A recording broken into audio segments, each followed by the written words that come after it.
Assalamualaikum warahmatullahi wabarakatuh. Selamat datang kembali di channel Dalem Jawi Antik.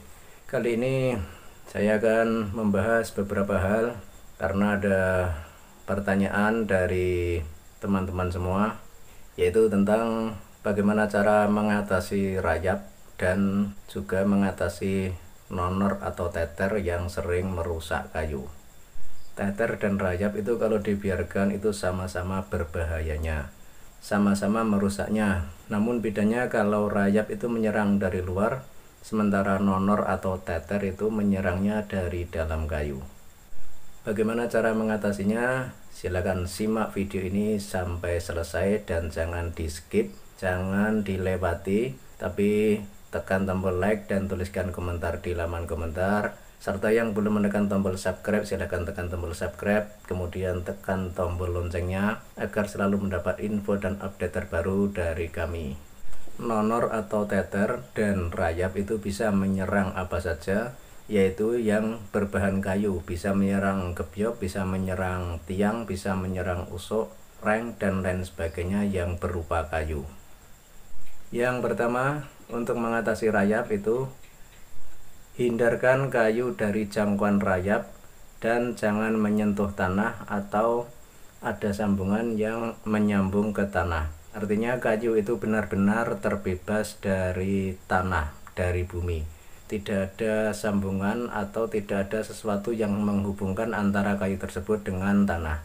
Karena jika ada sambungannya, misalkan ada kayu kecil nempel di tanah kemudian ujungnya nempel di kayu atasnya, itu bisa menjadi jalan bagi rayap untuk memakan kayu yang ada di atasnya.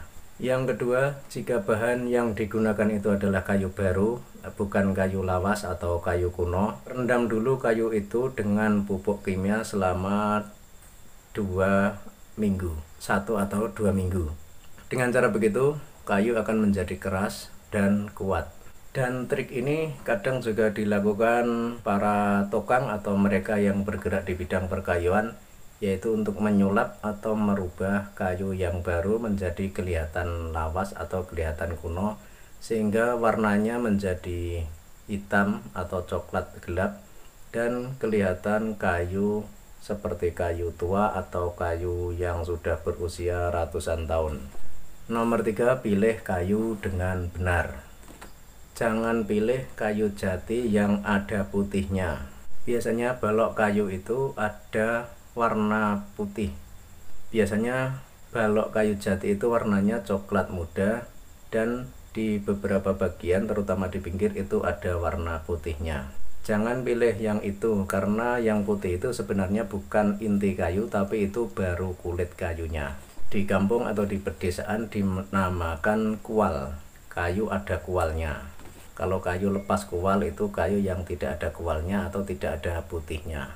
Sebab yang putih itulah yang mengundang teter dan nonor untuk masuk ke dalamnya. Kalau yang putih itu sudah dimasuki dan sudah dimakan hewan tersebut, maka tidak lama kemudian akan menyebar ke sekelilingnya atau ke sekitarnya. Jadi gerakannya itu cepat banget, tapi gerakan dari dalam dan tidak begitu terlihat dari luar. Terlihat dari luar itu cuma bekasnya aja, kotorannya aja yang berwarna putih kecil-kecil itu.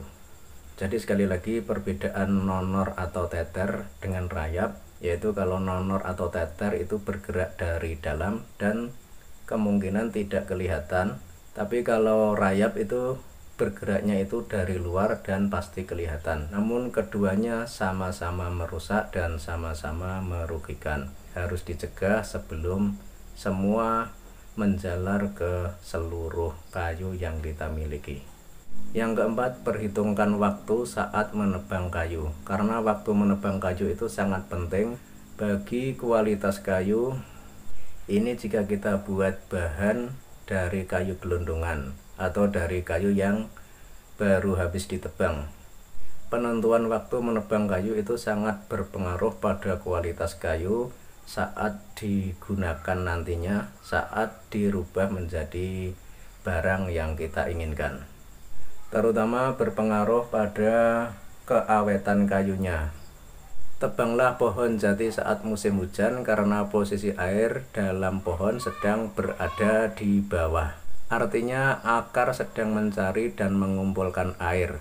Otomatis transfusi air di dalam batang merata sampai ke daun. Artinya kebutuhan hidup si pohon tersebut itu tercukupi. Perekonomiannya lancar. Sedangkan saat musim kemarau, pohon hanya mengandalkan cadangan air yang diambil selama musim hujan dan disimpan di daun yang ada di atas ranting. Maka jika cadangan air di daun tersebut berkurang, daun akan menjadi layu. Kalau air di dalam daun tersebut sudah habis, maka daun juga akan menjadi kering. Makanya kalau pas musim kemarau kita jalan-jalan ke hutan melihat pohon jati, itu pohon jati itu menggugurkan daunnya sehingga seperti pohon yang mati.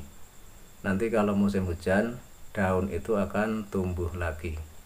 Dan di saat seperti itu, ketahanan pangan si pohon sedang dalam kondisi yang labil atau krisis ekonomi. Jadinya lebih rentan terhadap gangguan atau serangan hewan, baik itu teter, nonor maupun rayap. Tapi untuk bagian ini dikhususkan bagi gangguan yang bernama teter atau nonor. Hal itu terlihat setelah pohon ditebang kemudian dibuat sesuatu, baik itu meja kursi, kusen pintu, gebyok dan lain sebagainya. Nanti akan kelihatan setelah 1 atau 2 tahun. Kadang-kadang tidak sampai 1 tahun itu teter atau nonor sudah merusak sendi-sendi pohon yang sudah dijadikan barang tadi. Jadi ada 4 cara itu yang bisa kita lakukan. Dan yang terakhir itu untuk mengamankan saja, itu jika kita membuat meja kursi, gebyok, kusen pintu dan lain sebagainya, itu sebaiknya dikasih cat atau dikasih pelitur, baik itu menggunakan campuran air atau menggunakan campuran minyak, karena itu sedikit banyak juga melindungi kayu dari serangan hama-hama tersebut, terutama hama dari luar. Tapi kalau hama dari dalam yang berupa teter itu tidak begitu berpengaruh, sebab cat atau pelitur itu cuma berada di lapisan luar kayu, sementara si teter dan si nonor itu masuknya entah dari mana, tapi yang jelas merusaknya dari dalam kayu. Yang jelas kedua hama tersebut sama-sama merugikan, sama-sama merusak. Alangkah baiknya sebelum kita membangun atau membuat sesuatu, kita pikirkan lebih dahulu, kita perhitungkan secara masak manfaatnya dan kekurangannya, sehingga ke depan kita tidak repot atau kita tidak menyesal.